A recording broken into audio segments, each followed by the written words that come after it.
The Gospel according to John, chapter 7. After this, Jesus went about in Galilee. He did not wish to go about in Judea because the Jews were looking for an opportunity to kill him. Now the Jewish festival of booths was near. So his brothers said to him, "Leave here and go to Judea so that your disciples also may see the works you are doing. For no one who wants to be widely known acts in secret. If you do these things, show yourself to the world." For not even his brothers believed in him. Jesus said to them, "My time has not yet come, but your time is always here.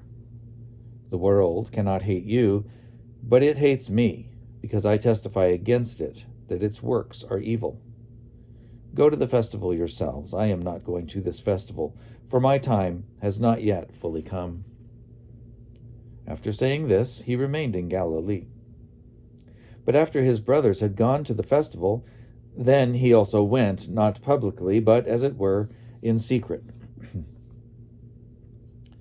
The Jews were looking for him at the festival and saying, "Where is he?" And there was considerable complaining about him among the crowds.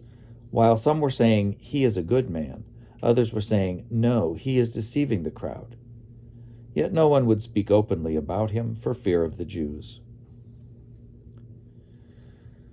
About the middle of the festival, Jesus went up into the temple and began to teach.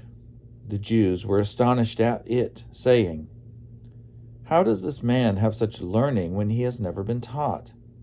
Then Jesus answered them, "My teaching is not mine, but his who sent me. Anyone who resolves to do the will of God will know whether the teaching is from God or whether I am speaking on my own. Those who speak on their own seek their own glory, but the one who seeks the glory of him who sent him is true, and there is nothing unjust in him.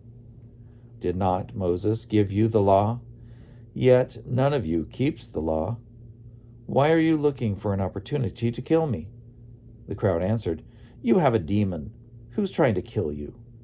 Jesus answered them, "I performed one work, and all of you are astonished. Because of this, Moses gave you circumcision. It is, of course, not from Moses, but from the patriarchs. And you circumcise a man on the Sabbath.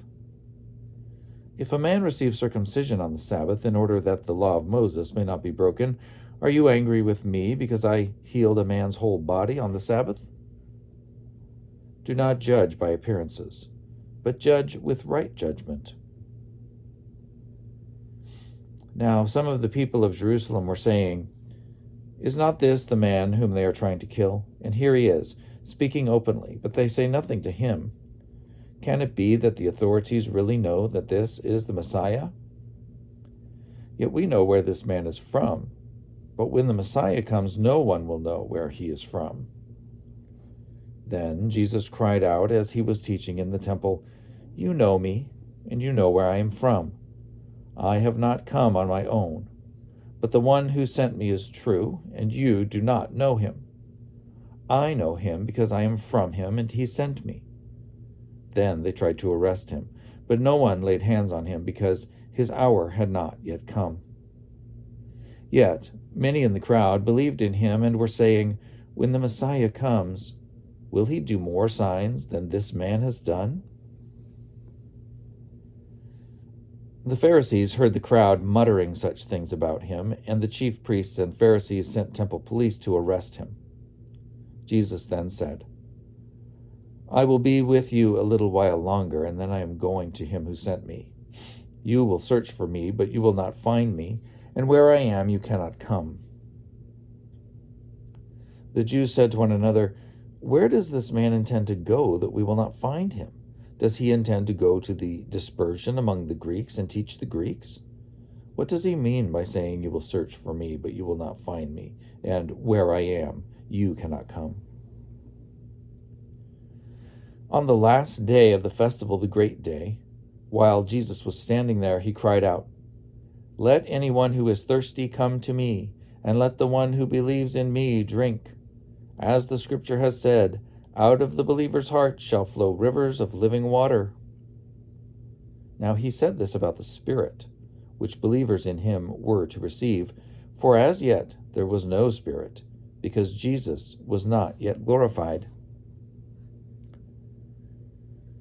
When they heard these words, some in the crowd said, "This is really the prophet." Others said, "This is the Messiah." But some asked, "Surely the Messiah does not come from Galilee, does he? Has not the Scripture said that the Messiah is descended from David and comes from Bethlehem, the village where David lived?" So there was a division in the crowd because of him. Some of them wanted to arrest him, but no one laid hands on him. Then the temple police went back to the chief priests and Pharisees, who asked them, "Why did you not arrest him?" The police answered, "Never has anyone spoken like this." Then the Pharisees replied, "Surely you have been deceived too, have you? Has any one of the authorities or of the Pharisees believed in him? But this crowd, which does not know the law, they are accursed." Nicodemus, who had gone to Jesus before, and who was one of them, asked, "Our law does not judge people without first giving them a hearing to find out what they are doing, does it?" They replied, "Surely you are not also from Galilee, are you? Search, and you will see that no prophet is to arise from Galilee."